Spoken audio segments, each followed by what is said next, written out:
सखी का हो? त कुल बड़ा कंजूस लागत बड़न हो। एकदम कंजूस देखबा कैलू ओ वाले बाराती में गाय के थबे मुंह लटका के चल अइली। आ एहू में उहे व्यवस्था लगत हो। अरे त गुआ कन ह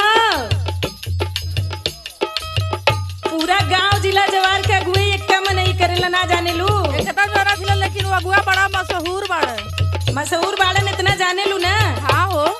काहे ना कुछ नो सुना दे तू। चला सुनावल जा।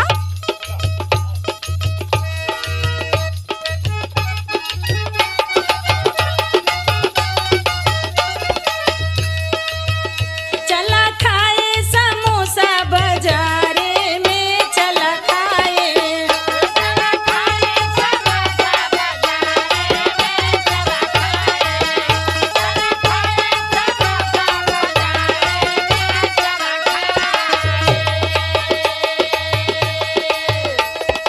दुल्हा के बहिनी बड़ी रंग रसिया। नहीं सखी ठीक है बतावत तू हो। पीछे मुकई के मुस्कियाल बाड़न देखता हूँ। उनके बोलावे परसवा के पसिया।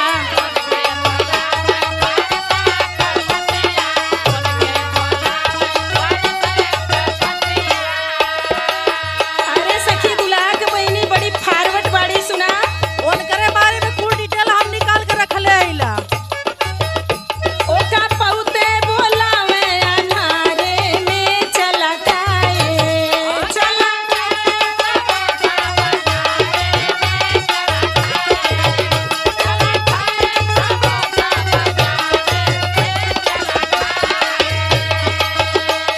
मरली एगो 5 रुपया के समोसा पे कुल इज्जत गवा देली।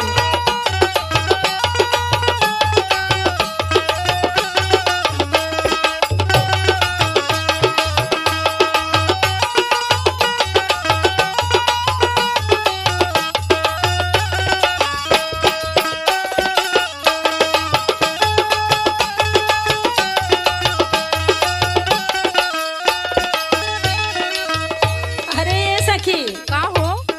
ई त नईकी पीढ़ी और पुरनकन के सुना फैशन कैसन हो। सुनावा। उ देखा कुल सच सच के आई बाड़ी बराते। एकदम की ओकरे आगे करीना हेमा मालिनी फेल भइल बा हो। अरे पूछा मत सुना। सुनावा। दुल्हा के मौसी पहिरे ढरकौआ। नहीं ठीक है चापत हो।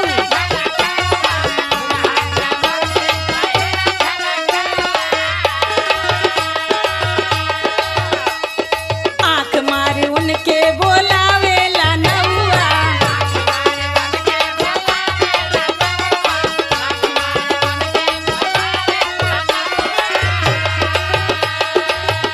चली गईली उ एक इशारे में चला खाए।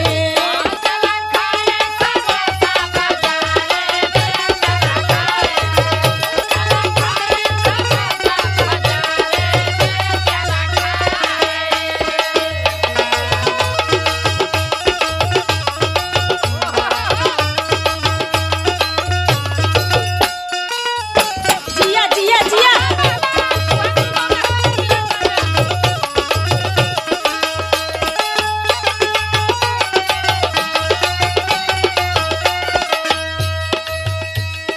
ए सखी का हो? एगो देखा हुआ अगुआ के पिछवा बैठल है जौन बानर नियर करिएवा कैसे ताकत हो।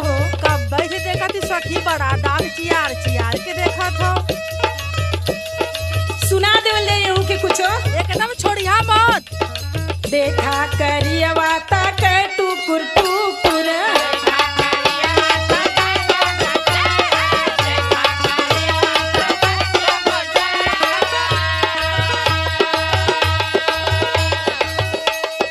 बहिनो कर एक ठे जियवले बाकुकुर। तू का करी सखी? अरे रखवारी करी। ओसे कमवा चलवे अनियारे में चला खाए।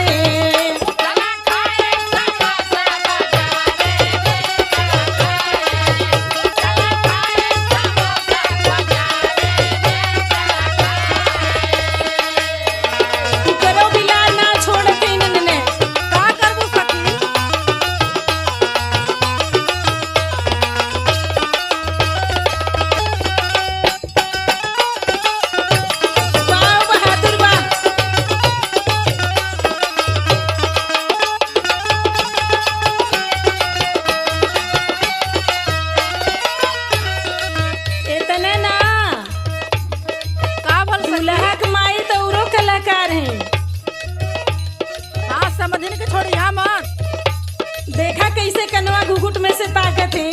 कैसे हो? दुल्हा के माई उड़ावे गुलछरा।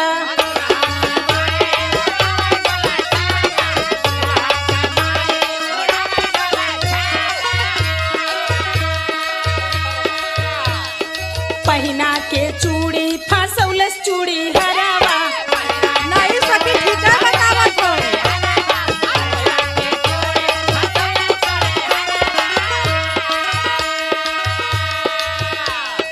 दुल्हा के